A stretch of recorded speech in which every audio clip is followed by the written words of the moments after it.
Hi, this is Vedapuram webber trade education. இந்த வீடியோவில் வந்து நம்ம எதை பற்றி பேச போகிறோம் அப்படின்னு பார்த்தீங்கன்னா, ஆப்ஷன் பையர்ஸ் பின்பற்ற வேண்டிய 3 கோல்டன் ரூல்ஸ் என்ன? இந்த விஷயத்தை பற்றி தான் நம்ம வந்து பேச போகிறோம்.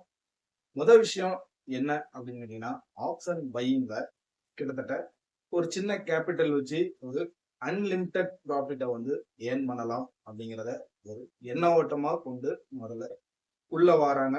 பட் வர்ற 100 பேர்ல 90 பேருக்கு மேல கிட்டத்தட்ட லாஸ் தான் வந்து சந்திக்கிறாங்க. ஸோ இதுக்கு மெயினான ரீசன் என்ன அப்படிங்கிறத நம்ம வந்து பார்க்க போகும்போது, தீட்டா டிகே அதாவது கால கரைவு அப்படிங்கிறது ரொம்ப மிக முக்கியமான ஒரு புள்ளியாக இருக்கு.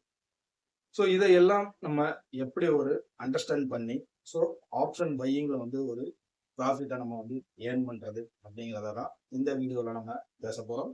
இது வரைக்கும் நீங்க நம்ம சேனலை சப்ஸ்கிரைப் பண்ணாம பாத்தீங்கன்னா சப்ஸ்கிரைப் பண்ணிட்டு பாருங்க. நீங்க எங்களுக்கு கொடுக்கக்கூடிய ஒரு மிகப்பெரிய சப்போர்ட் அதுதான். வாங்க நம்ம இப்போ வந்து சப்ஜெக்டுக்குள்ள பேரலாம். ஆப்ஷன் பையிங் கிட்டத்தட்ட ஆப்ஷன் பையருக்கும் ஆப்ஷன் செல்லருக்கும் இந்த அட்வான்டேஜஸ் வந்து என்னன்னு பார்க்கும்போது, பர்சன்டேஜ் வாய்ஸ்ல வந்து 67% வந்து செல்லர்ஸ் தான் வந்து வின் பண்றாங்க. 33% தான் வந்து பையர்ஸ் உடைய வின்னிங் ரேஷியோ வந்து இருக்கு. ஸோ இதுக்கு மூல காரணம் அப்படிங்கிறது என்ன அப்படின்னு பார்த்தோம்போது, முதல் விஷயமா நம்ம அந்த கோல்டன் ரூல்ஸ்ல முதல் கோல்டன் ரூல் என்னன்னு ஸ்ட்ரைக் ப்ரைஸை வந்து சூஸ் பண்றது. ஸோ ஸ்ட்ரைக் ப்ரைஸை வந்து கிட்டத்தட்ட நீங்க இந்த மணி ஆப்ஷன்லயோ இல்ல அட் த மணி ஆப்ஷன்லயோ ஸ்ட்ரைக் பண்ணும்போது நீங்க அதுல உங்களுக்கு வின்னிங் ப்ராபபிலிட்டி அப்படிங்கிறது அதிகமா இருக்கும்.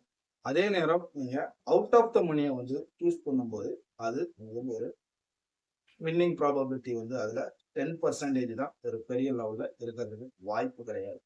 இல்ல நான் ஓடிஎம் ஆப்ஷன்ல வந்து பண்ணணும் அப்படின்னு நினைக்கிறீங்கன்னா, உங்களுடைய அந்த கால நிர்ணயம் அப்படிங்கிறது கிட்டத்தட்ட ஒரு 60 நாட்கள் எடுத்துக்கிறணும். ஸோ அப்போதான் நம்ம அதுல ஒரு ட்ரேடிங் ஃபெசிலிட்டியை வந்து நம்ம அதுல பார்க்க முடியும். ரெண்டாவது விஷயம் தான் வந்து மிக முக்கியமான ஒரு விஷயம். இங்கதான் எல்லாருமே வந்து கோட்டை விடுறது. ஸோ மார்க்கெட்டை ப்ரெடிக்ட் பண்றதுல இவங்க எடுத்துக்கிற ஒரு விஷயம். அதாவது ஒரு பர்டிகுலரான ஒரு லெவல்ஸ்ல இருந்து இன்னொரு ஒரு லெவல்ஸுக்கு போகணும் அப்படின்னு சொன்னா, மார்க்கெட் வந்து ஒரு ரேஞ்சில் இருந்தது அப்படின்னா ரேஞ்ச் பிரேக் அவுட் நடக்கணும். அப்படி இல்லை அப்படின்னா ட்ரெண்டிங் மார்க்கெட்ல டிராவல் ஆகணும். ஸோ ஒரு ட்ரெண்ட்ல டிராவல் ஆகணும். இல்லை அப்படின்னா ஒரு பிரேக் அவுட் நடக்கணும். இல்லைன்னா ஒரு ரேஞ்சில இருந்து ஒரு பிரேக் டவுன் நடக்கணும். இல்லைன்னா ரேஞ்சை உடைச்சி பிரேக் அவுட் நடக்கணும். ஸோ இந்த விஷயம் நடந்தால் மட்டும்தான் அந்த பர்டிகுலரான ஒரு இண்டெக்ஸோ இல்லை ஒரு ஸ்டாக்கோ அதனுடைய மொமெண்டம் அதாவது அதனுடைய வேகம் அப்படிங்கிறது உங்களுக்கு அதிகமா இருக்கும். அப்போ நமக்கு வந்து ஆப்ஷன்ஸை வந்து நம்ம பை பண்ணும்போது உங்களுக்கு ப்ரீமியமும் அதுக்கு சேர்ந்த மாதிரி உங்களுக்கு ஒரு வேகம் எடுத்து அந்த ப்ரைஸ் வந்து உங்களுக்கு மேலே போகும். இல்லை அப்படின்னா ஒரு ரேஞ்ச் பவுண்டுக்குள்ள இருக்கு, இல்லை ஒரு பர்டிகுலர் ஒரு லெவல்ஸ்க்குள்ளே வந்து ட்ரேட் ஆகிட்டு இருக்குது அப்படின்னு சொன்னா ஆப்ஷன் ப்ரீமியம் வந்து உங்களுக்கு என்ன ஆகும், டிகே ஆகிறதுக்கான வாய்ப்புகள் தான் அதிகமாக வரும். அப்போ ஒரு என்ட்ரி நம்ம எடுக்க போறோம் அப்படின்னு சொன்னா ஒன்று பிரேக் அவுட் நடந்திருக்கணும். இல்லைன்னா மார்க்கெட் வந்து பிரேக் அவுட் நடந்து ஒரு ட்ரெண்ட்ல டிராவல் ஆகணும். அது அப் சைட்ல இருந்தாலும் சரி, இல்லை டவுன் சைட்ல இருந்தாலும் சரி. அப்போ ஒரு விஷயம் நடக்கும் பட்சத்துல மட்டும்தான் நம்ம என்ட்ரியே உள்ள கொடுக்கணும். இல்லை அப்படின்னா நம்ம வெயிட் பண்ணி என்ட்ரி கொடுக்கறது தான் வந்து சேஃபான ஒரு ட்ரேடுக்கு நமக்கு வழிவகுக்கும். மூணாவதான விஷயம் வந்து என்னன்னு கேட்டீங்கன்னா ஸ்டாப் லாஸ். இப்ப என்னை பொறுத்த வரைக்கும் நான் வந்து ஒரு மந்த்துக்கு ஒரு ட்ரேட் இல்லைன்னா அதிகபட்சம் 2 ட்ரேட் வந்து நான் வந்து டிசைட் பண்ணுவேன். ஏன்னா நான் டிசைட் பண்ணக்கூடிய ஒரு விஷயம் வந்து என்னன்னு கேட்டீங்கன்னா புட் பையர் அப்படிங்கிற ஒரு விஷயத்துல நான் வந்து பண்றது, நான் புட்டு மட்டும்தான் வந்து பையிங்க்கு வந்து நான் எதிர்பார்ப்பேன். பட் ஏன் அப்படின்னு கேட்கும்போது ஒரு மார்க்கெட் வந்து ஒரு 300 பாயிண்ட் மேல ஏறுது அப்படின்னு சொன்னா ஸோ இதனுடைய ஏற்றத்திற்கான கால அளவு அப்படிங்கிறது வந்து ஒரு வாரம் கூட எடுத்துக்கிடலாம்.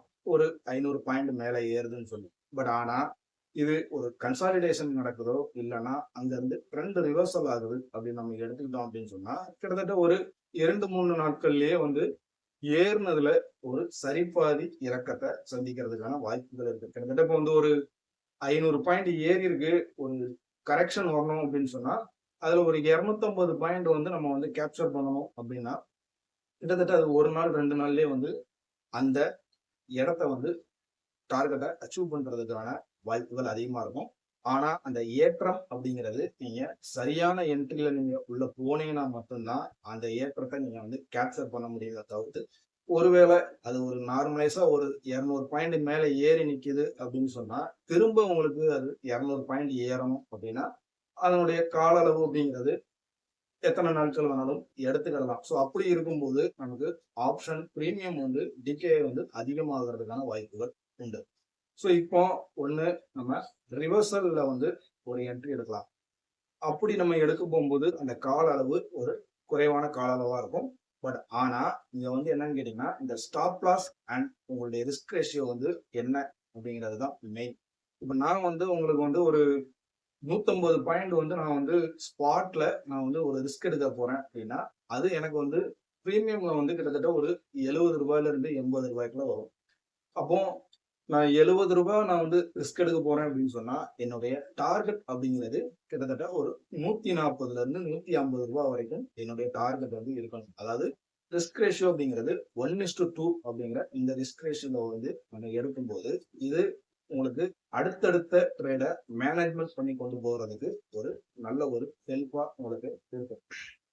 ஸோ இந்த 3 விஷயமும் வந்து ஆப்ஷன் பையிங்ல கண்டிப்பா நம்ம வந்து ஃபாலோ பண்ணி இந்த விஷயங்கள் நடக்கிற பட்சத்துல மட்டும் நம்ம வந்து ஒரு ட்ரேடை எக்ஸிக்யூட் பண்ணணும்னு சொன்னா அந்த ட்ரேட் உங்களுக்கு வந்து ஒரு பெனிஃபிட்டான ஒரு ட்ரேடா அமையும். அதுக்கு வரை நமக்கு வந்து அந்த செட்டப் நமக்கு அமையல அப்படின்னு சொன்னீங்கன்னா நீங்க ட்ரேடை வந்து கொஞ்சம் தள்ளி போடுறதுல எந்த ஒரு தப்பும் கிடையாது. இல்ல என்னுடைய முதலீடு ஓரளவுக்கு மினிமமான ஒரு கேபிட்டல் வச்சு நான் பண்றேன் அப்படின்னு சொன்னா ஒரு ஹெட்ஜிங் ஸ்ட்ராட்டஜிஸை வந்து நம்ம எடுத்து பண்ணலாம். அது கால் ஸ்ப்ரெட்டாகவும் இருக்கலாம், இல்ல புட் ஸ்ப்ரெட்டாகவும் இருக்கலாம். ஸோ இந்த மாதிரி நம்ம வந்து பண்ணும்போது ஒரு தொடர்ச்சியான நம்ம எடுக்கக்கூடிய ட்ரேட்ஸஸ் வந்து ஒரு வின்னிங் ப்ராபபிலிட்டியை கூட்டும். ஸோ இந்த லெவல்ல நம்ம பண்ணி அதுல இருந்து ஒரு பெனிஃபிட்டை நம்ம வந்து எடுத்துக்கலாம். ஸோ இந்த வீடியோ வந்து உங்களுக்கு ஒரு யூஸ்ஃபுல்லான வீடியோவா இருக்குன்னு நம்புறேன். பிடிச்சிருந்துச்சுன்னா லைக் பண்ணுங்க, நம்ம சேனலை சப்ஸ்கிரைப் பண்ணுங்க. Thanks for the watch.